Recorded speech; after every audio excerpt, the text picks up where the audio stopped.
tidak ada lagi petugas yang dibayar oleh PPDS.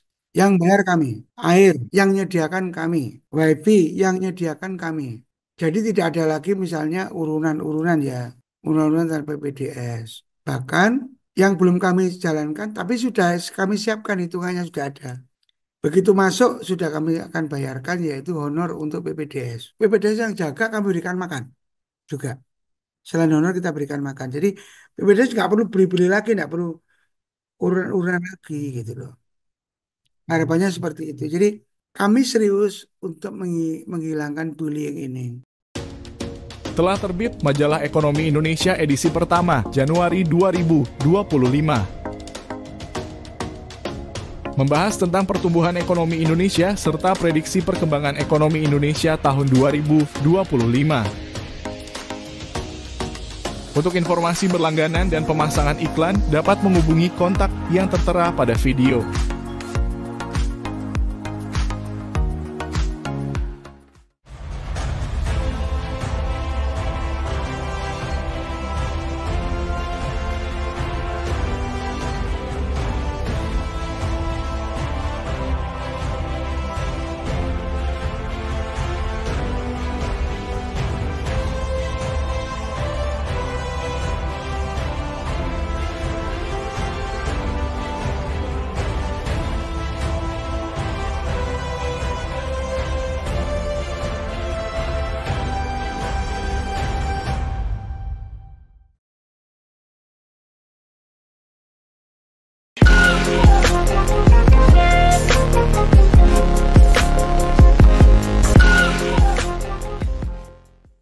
Assalamualaikum warahmatullahi wabarakatuh. Bersama saya Bambang Sadurno di kanal Inspirasi untuk Bangsa. Mudah-mudahan kanal ini selalu bisa memberi inspirasi, motivasi, dan edukasi.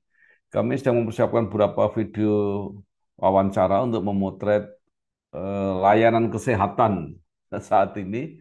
Dan menurut rencana selain akan kami tayangkan secara digital juga akan kami muat di dalam majalah Kesehatan Indonesia edisi Februari 2025. Saat ini saya sudah bersama dengan Dr. Agus Ahmadi MKes. Beliau adalah Direktur Utama RSUP Dr. Karyadi Semarang. Apa kabar, Dok? Alhamdulillah baik, Bang. Iya, Ya. Dr. Agus Ahmadi menyelesaikan pendidikan Fakultas Kedokteran di UNER, Universitas Airlangga, pernah menjadi Project Management Officer di bidang kesehatan SDM PT Pelindo 3 dan menjadi Direktur Utama Rumah Sakit PHC Surabaya. Kemudian Direktur Utama RSUD Dr. Muhammad Zin Sampang. Dan saat ini menjadi Direktur Utama RSUP Dr. Karyadi Semarang. Nah, Dok, mungkin bisa diceritakan secara singkat perjalanan karir sampai akhirnya menjadi Direktur Utama RSUP Dr. Karyadi di Semarang. Silakan, Dok. Saya ini masyarakat biasa, Pak Bang. Saya di PHC itu juga mulai dari bawah. Sebelum di PHC saya sempat di Puskesmas Brangas, Kecamatan Pulau Laut Timur, Kabupaten Kota Baru, Kalimantan Oh, Selatan. Saya 3 tahun di situ, kemudian mencoba setelah dari Pulau Brangas karena saya tidak diterima sebagai PNS dulu kan semua masih jadi satu dengan Departemen Kesehatan namanya. Saya tidak diterima sehingga saya mencoba melamar ke Pelindo, ke Perumpel ya dulu istilahnya Perumpel apa-apa ya, itu ya. ya, ya betul. Nah, itu tahun 95 saya alhamdulillah diterima di situ karena saya dokter penempatannya saya di PHC. Rumah sakitnya Pelindo pada waktu itu Rumah Sakit PHC sebagai bagian dari Pelindo 3 Cabang Perak namanya Unit Kesehatan Pelabuhan kalau nggak salah ya tahun 95. Nah, di situ saya mulai mulai memulai di situ karena di Kota Baru itu saya 1992 sampai 1995. Januari 95. Kemudian Ya. Mei kalau nggak salah Mei ya. Mei 95 saya bergabung dengan Rumah Sakit PHC Surabaya. Saya ngawali karir sebagai dokter jaga UGD. Saya sempat 5 tahun di dokter jaga UGD, kemudian di kamar operasi, kemudian di marketing, kemudian di rawat jalan. Terus saya Satuan Pengawasan Internal itu selama 5 tahun. 2005 sampai 2010, kemudian saya Maret, kalau nggak salah 11 Maret 2010 saya diangkat sebagai Direktur Pelayanan Direktur Medik namanya, Direktur Medik dulu. Ya, Direktur Medik Rumah Sakit PHC, masih rumah sakit ya namanya. ya.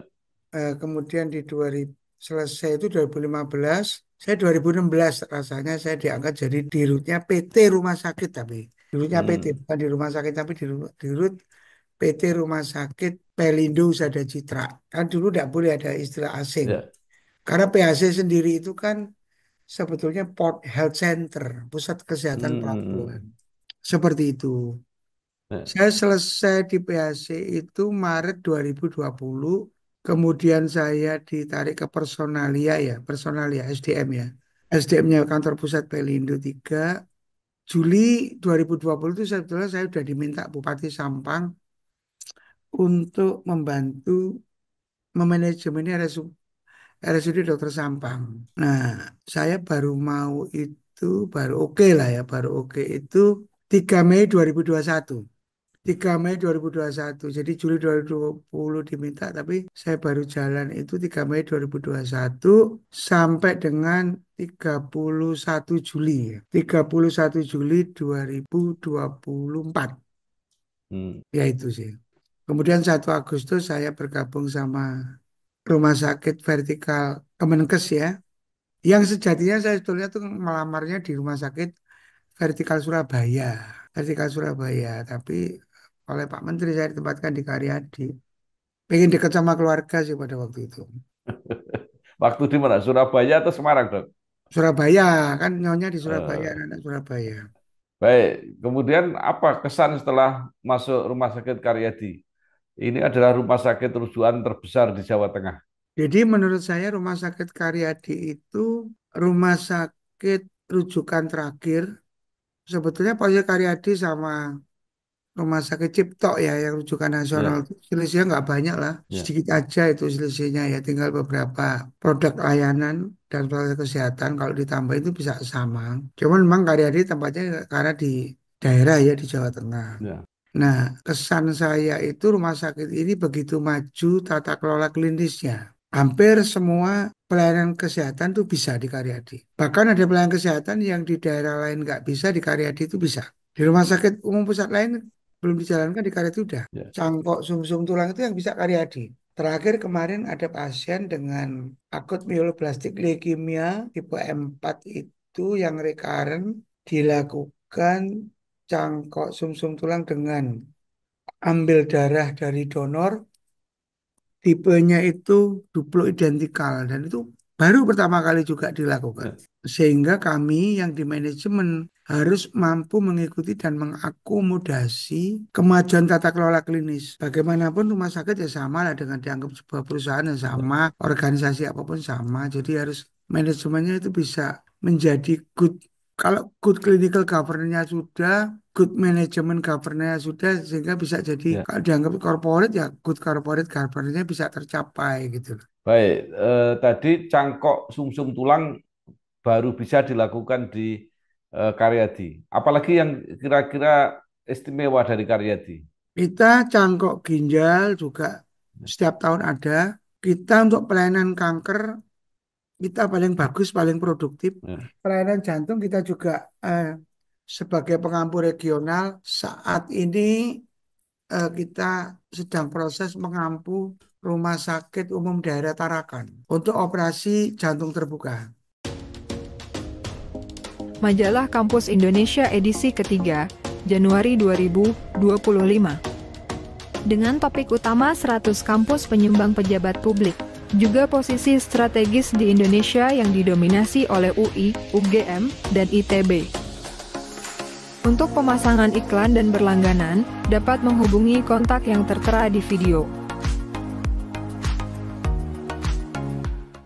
kalau dengan berbagai kelebihan itu, Dok, apakah tidak semakin apa ya, semakin menumpuk pasien yang ada di Rumah Sakit Karyadi? Tentunya itu harus kita atur betul. Jadi bukan tidak semua rujukan kita terima ndak, bukan itu maksud Ya, kami. Ada rujukan itu yang memang bisa diselesaikan di rumah sakit di bawah Karyadi, ya, itu kebanyakan dirujuk. Nah, itu kami coba mengembalikan ke kitohnya ya istilahnya, ke kitohnya. Jadi nggak bisa ini nggak harus di Karyadi, ini di tempatmu cukup.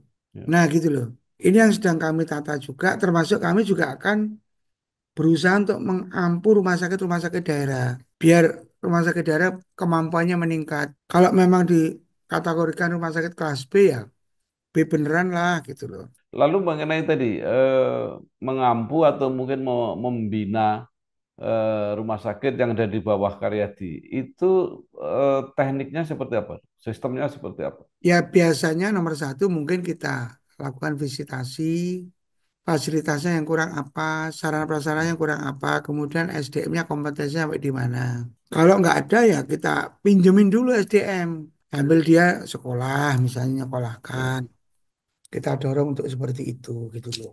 Lalu prosesnya seperti apa, Dok? Kalau rumah sakit ada yang merasa memerlukan tadi apa eh, pembinaan tadi atau dukungan, itu apakah harus mengajukan atau seperti apa? Biasanya dari Kemenkes sudah dibagi-bagi, Oh. area dan zonanya sudah dibagi-bagi. Nah, dengan situasi semacam ini, eh, sekarang seperti apa keadaan di Rumah Sakit Karyadi? Eh, kan banyak sekali yang sampai antri, kadang-kadang nggak dapat kamar dan sebagainya itu. Kita tetap, jadi gini, tetap kita itu menggolongkannya kan tetap kegawatan ya. Kegawatan tetap kita Ya, utamakan, tidak bisa ndak.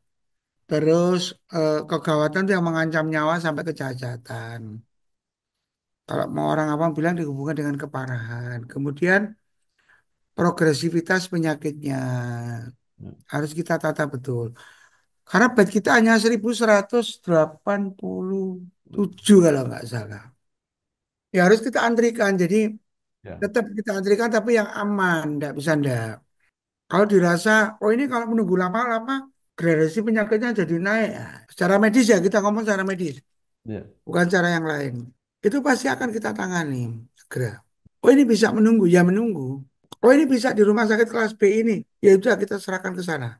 Biar bebannya tidak semua ke Karyadi kasihan. Yang ya, membutuhkan Karyadi kan semua masyarakat, khususnya Jawa ya. Tengah kan membutuhkan Karyadi. Dok, lalu sistem pengelolaannya seperti apa? Kalau mereka sudah terlanjur sampai di Karyadi, tapi ternyata tadi menurut antrian tingkat kegawatannya sebenarnya masih bisa ditangani di daerah. Tetap kita asesmen pasien itu, tetap kita asesmen, tetap kita obati kalau dia yang tidak gawat dan bisa Ya. dikembalikan, kita stabilkan, kita kembalikan juga tidak apa-apa. Jadi sampai saat ini berapa, Dok, per hari yang dilayani, baik yang rawat jalan maupun yang rawat inap? Kalau sehari rawat jalan ribuan sih Pak. Jadi sekarang tanggal 20 ya. Ya, Berarti sehari untuk JKN itu sekitar 33.389 ditambah tambah langsung jadi 9.936 dibagi bukan 20 1.500-an ya, Dok? lebih 1.500 lebih, 2.800 Pak. 1.800-an.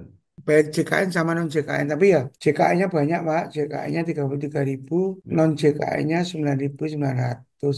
Berarti 70% JKN untuk rawat jalan. Jadi kalau menurut data BPJS, itu kan peserta BPJS itu 98% penduduk kalau tidak salah, Dok. Jadi Ya. ternyata belum belum semua yang masuk Oh, Karyadi, kalau ya, Dok. itu mungkin begini, Pak. Kita kan juga ada kelas kelas reguler yang murah gitu ya, murah banget. Iya, kelas 3 lah yang gampangan ya. Orang daripada ke JKN bulat-bulat prosedurnya kan memang kalau Oh, iya, iya, iya, ribet gitu iya. ya. Harus minta rujukan Iya, kemana-kemana kan nggak bisa langsung juga ke Karyadi. iya, Karyadi iya. kan A. Dari puskesmas ke D atau ke C, ke C ke B, B Iya, ke A. Kadang-kadang udahlah aku tak berobat langsung. Karena kalau saya begitu, kalau saya daripada iya. alah aku ngetok ini duit 200 300 muter-muter ya tak LW ya. Kan kendaraannya kan juga ya, waktunya Iya. juga atau Pak. Nah, Dok, mungkin yang menarik kan begini, ada penyakit yang sangat apa ya, sangat kompleks atau sangat rumit lah itu penanganannya sehingga mungkin biayanya sangat mahal. Itu kalau nggak tercover oleh BPJS seperti apa, Dok?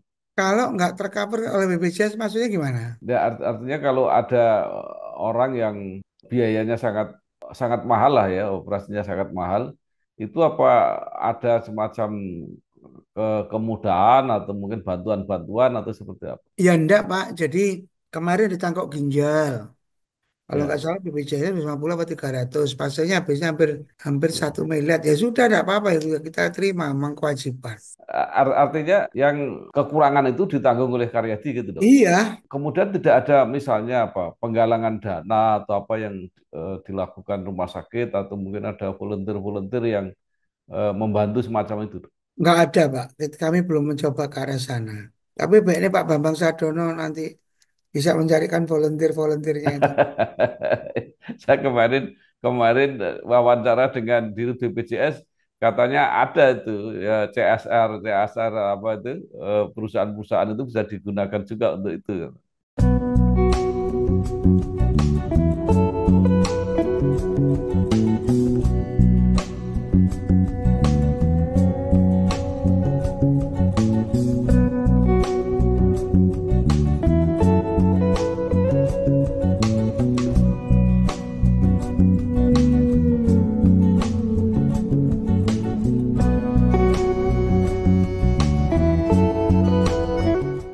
Nah, tadi sudah disampaikan yang mengenai apa inovasi-inovasi atau keunggulan. Nah, sekarang yang mengenai PPDS, dok. Ini kan sedang hangat, apalagi untuk Rumah Sakit Dr. Karyadi. Kalau nggak salah ada PPDS yang sampai dihentikan. Itu seperti apa, dok? Sebetulnya kan kemauannya Pak Menteri itu sangat bagus, Pak. Menurut saya ya, menurut saya. Pak Menteri itu kan pengen pendidikan itu betul-betul pendidikan. Orang tidak lulus ya karena memang dia tidak mampu secara kemampuan berpikirnya. Kalau lulus ya memang dia lulus karena mampu secara kompetensinya. Tidak ada embel-embel yang lain. Kan itu kemauannya Pak Menteri. Karena Pak Menteri kan pengen seluruh daerah di Indonesia itu juga mendapatkan dokter gitu loh, mendapatkan hak Ya, yang sama. Pak Menteri itu tahun 2022 apa 2023 ya sebelum saya di sini kata udah betul-betul harus zero bullying, zero bullying. Nah, saya masuk 1 Agustus kalau tidak salah tanggal 5 atau tanggal ya 3 atau 5 gitu yang bunuh diri itu. Ya kan sampai terjadi macam-macam. Nah, sekarang kita mengantisipasinya supaya itu tidak ada lagi bullying ya, itu. Pendidikan itu seperti harapannya Pak Menteri. Jadi dokter itu memang betul-betul bisa belajar dengan enak tanpa ada bullying dan sebagainya, dan sebagainya. Itu kami menyiapkan namanya action plan. Kami dengan Undip sih. ya, Tapi tentunya kami adalah menyiapkan action plan kewajiban kami. Action plan kewajiban kami, Undip juga menyiapkan action plan kewajibannya Undip. ya, Kan seperti itu aja, Pak. Kami untuk action plan sesuai dengan PKS yang paling baru, dengan dikti itu, semua sudah kami penuhi. Sudah ada, kami tinggal menjalankan aja. Hanya satu yang belum kami penuhi, tapi karena memang belum dijalankan. Kalau pendidikannya sudah dijalankan, itu akan kami penuhi. Jadi nanti misalnya kamar jaga, tidak ada lagi petugas yang dibayar oleh PPDS. Yang bayar hmm, kami, ya, air yang menyediakan kami, wifi ya, yang menyediakan kami. Jadi tidak ada lagi misalnya urunan-urunan ya, urunan-urunan tanpa PPDS. Bahkan yang belum kami jalankan, tapi sudah kami siapkan hitungannya sudah ada. ya, Begitu masuk sudah kami akan bayarkan yaitu honor untuk PPDS. Kami ya, nyontoh rumah sakit pusat daerah di Jawa Timur yang juga sudah memberikan hal yang sama untuk para ya, PPDS. Jadi biar PPDS kami berikan PPDS yang jaga kami berikan makan juga. ya. Selain honor kita berikan makan. Jadi PPDS nggak perlu beli-beli lagi, nggak perlu Ya. urunan-urunan lagi gitu loh. Ya, Harapannya seperti ya, itu. Jadi kami serius untuk menghilangkan bullying ini. Kemarin ya, bahkan kami rapat dengan dewas kami, Bu Irjen juga kami lapori karena Bu Irjen sangat komit terhadap perbaikan ini. Nggak boleh ada bullying lagi gitu. Jadi ini tinggal satu yang belum kami laksanakan. Tapi karena memang ya, kami belum melaksanakan karena memang program pendidikannya belum berjalan, belum dibuka. Kalau udah ya, dibuka pasti kami berikan. Saya ingat saya, ya nggak banyak ya Pak ya, tapi kan PPDS-nya banyak. ya, Kalau dikalikan jadi banyak. Artinya ya, uang yang dibayarkan oleh Undip ke kami itu masih kami tambahin lagi karena Hmm. nggak cukup lah. Yang diberikan PPDS kami pasti kami tambahin lagi. Jadi PPDS itu dapat uang uang duduk itu uang duduk ya 200, kemudian uang jaga itu kalau dijaganya di tempat-tempat misalnya tempat-tempat emergensi itu kami berikan 40. Kalau jaganya di tempat biasa kami berikan 25. Terus setiap jaga kami kasih makan. Jadi nggak usah beli-beli wes. Yang lain-lain kami cukupi. Nah, jadi sampai saat ini yang masih belum dibuka kembali itu tinggal anestesi ya dok. Yang lain tetap Iya, jalan normal ya. iya. Dan ke depan pasti akan lebih baik. Kira-kira seperti itu ya dok. Ya, kami juga menyiapkan, Pak, biar tidak ada bullying itu, kami siapkan CCTV, Ya. fingerprint, face recognize. Jadi siapapun petugas yang masuk ke situ pasti akan terdaftar, Ya. terdeteksi. Pak Dirjen kami mensyaratkan jam kerja pendidikan seminggu 80 jam. Kami akan patuhi. Hmm.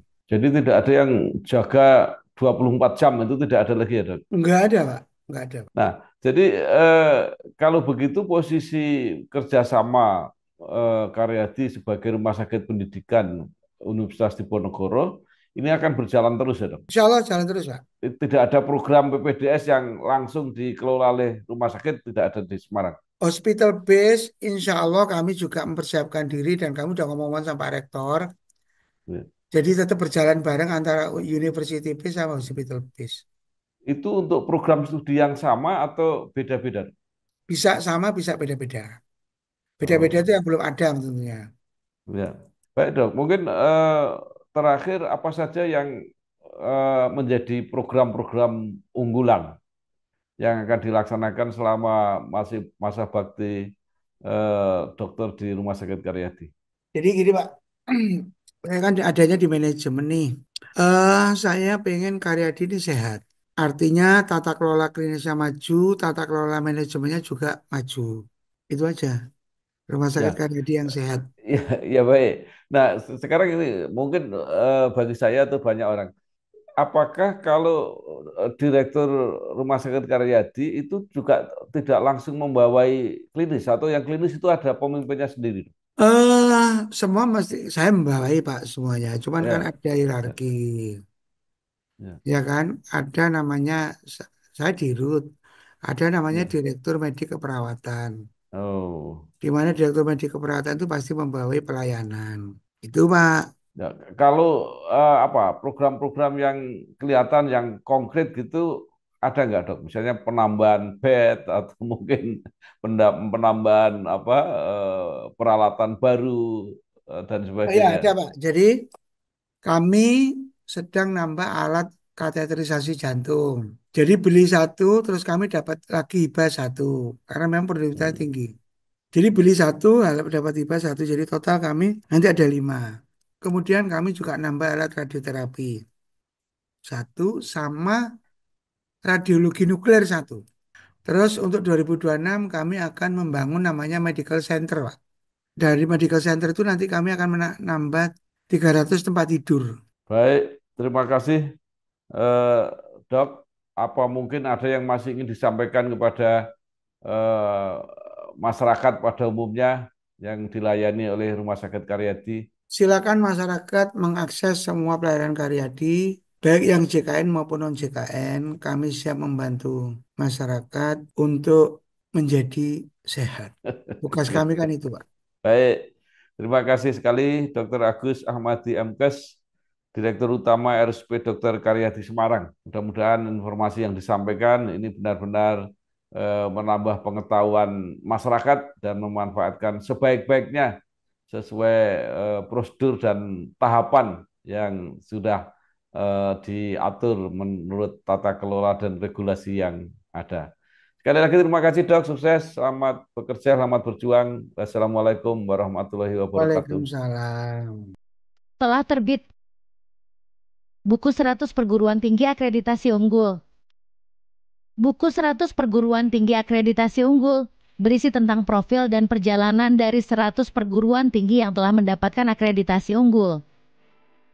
Untuk informasi dan pemesanan buku, bisa menghubungi salah satu nomor yang tercantum dalam video